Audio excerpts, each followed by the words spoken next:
धरतीमा पहिलो भगवानको अवतार नै मत्स्य अवतार मानिएको मत्स्य नारायण मेला दर्शन गर्न हामी पनि पुगेका थियौं।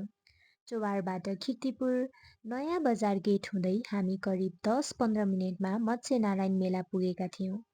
नेपालको पुरानो धार्मिक तथा पर्यटकीय धरोहरको रूपमा रहेको मत्स्य नारायण मन्दिर काठमाडौँको दक्षिण पश्चिममा अवस्थित रहेको छ। धेरै भक्तजनहरू जाने र फर्किने क्रम बाटोभरि देखिन्थ्यो। सबै तीर्थस्थल घुमे पनि यस मन्दिरमा नपुगी जुन तीर्थस्थल दर्शन गरे पनि अपुरो हुने मान्यता रहेको छ। लिच्छवीकालमा बनेको यस मन्दिर करिब 1500-1600 वर्ष पुरानो मन्दिर हो। त्यसैले यस स्थललाई पहिलो तीर्थस्थल पनि भनिन्छ। विष्णु पुराणमा पनि भगवानको मत्स्य रूपको बारेमा वर्णन गरिएको छ। पुरुषोत्तम महिनामा लाग्ने यस मत्स्य नारायणको मेला हेर्न टाढा टाढाबाट धेरै भक्तजनहरू आउने गर्दछन्। हामी त्यहाँको चिसो हावा, रमणीय दृश्य र बजारहरू हेर्दै मन्दिर दर्शन गर्न लाग्यौं। सत्ययुगमा सत्यवत राजाले तर्पण गर्दा हातमा माछा आएको र त्यो माछालाई संरक्षण गर्ने क्रममा उहाँले यहाँ कुवा खनेर त्यो माछालाई संरक्षण गर्नुभएको भनी भागवतमा लेखिएको छ। यो मेलामा आउँदा सम्पूर्ण पाप नाश हुने, दीर्घ रोगहरू निवारण हुने र यहाँको जल राजाको पालोमा औषधिको लागि प्रयोग गर्ने गरिएको थियो। त्यहाँको चिसो जलले हात मुख धोएर मन नै आनन्दित भएको थियो। त्यहाँको जलमा स्नान गर्नाले छालाको रोग निको हुने भन्ने विश्वास पनि रहेको छ। त्यहाँ चाहिँ मिठो नाचम नाचम खालको भजन बजिरहेको थियो र हामी त्यही भजन सुन्दै दर्शन गर्न अघि बढ्यौं।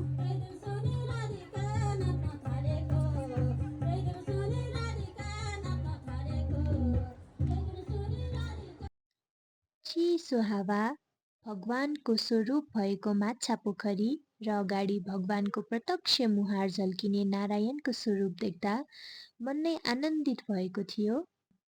यहाँ मनले चाहेको कुरा पूरा हुने विश्वास रहेकोले हामीले पनि आफ्नो मनको कुरा भगवानसँग बिन्ती गरेका थियौं।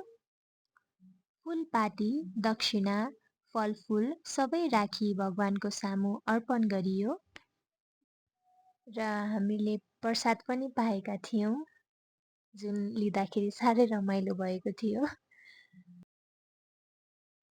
त्यसपछि हामीले पालै पालो गर्दै भगवानको अगाडि धूप बत्ती बाल्यौं। हामी चाहिँ मत्स्य नारायण आएको छौँ। मत्स्य नारायण भगवान की जय।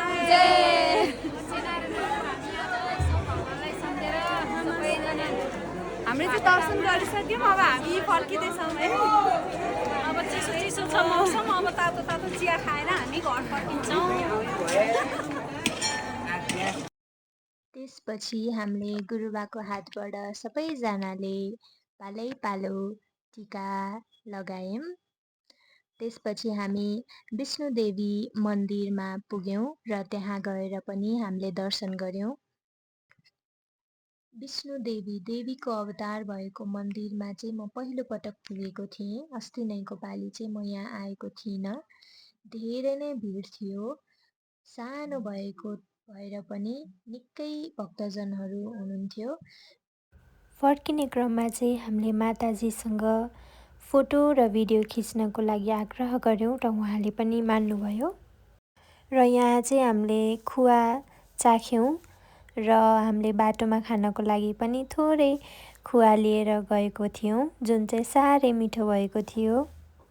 र मलाई चाहिँ मन्दिर अगाडि हिँडेको भिडियो चाहिएको भएर मैले चाहिँ दिदीलाई भिडियो बनाइदिन लगाएको थिएँ। र हिँड्दै गर्दा हामीले एउटा मेहन्दी लगाउने ठाउँ पनि भेटेको थियौँ, तर धेरै राति पर्दै गएको हुनाले र भिड भएको हुनाले हामीले मेहन्दी लगाउन चाहिँ पाएनौँ।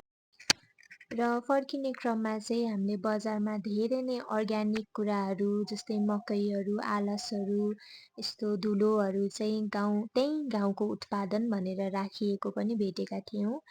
र त्यहाँ केही खेल पनि भइरहेको थियो र त्यो खेल पनि एकछिन हेरेका थियौँ। निकै नै रमाइलो खेल थियो त्यो।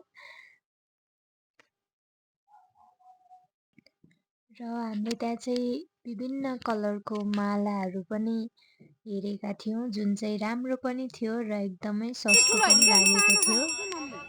हामीले सबै आफूलाई मनपर्ने कुराहरू हेर्दै, चलाउँदै, किन्दै गरिराखेको थियौँ, जुन चाहिँ साह्रै रमाइलो भएको थियो। र हामीले त्यहाँ धेरै प्रकारको सामानहरू देखेका थियौँ। यो घर चाहिँ मलाई असाध्यै मन परेको थियो र मैले भिडियो पनि बनाएको थिएँ। कति राम्रो घर भन्दै हामी कुरा गर्दै हिँडिरहेको थियौँ। नयाँ डिजाइनको, नयाँ स्टाइलको घर लागेको थियो र बाटोमा हामीले तातो तातो सेल पनि खाएका थियौँ। र फर्किने क्रममा दिदीको जुत्ता चुड्डेको थियो र यो चाहिँ नदेखा है भ्लगमा भनेर कराउनु भएको थियो दिदीले चाहिँ मलाई। र हामीलाई चाहिँ यो भ्रमण धेरै नै रमाइलो भएको थियो। हामीले धेरै फोटो पनि खिच्यौँ, टिकटक भिडियोहरू पनि बनायौँ। यस्तै यस्तै भिडियो हेर्नको लागि युट्युब च्यानल सब्सक्राइब गर्नुहोला। धन्यवाद।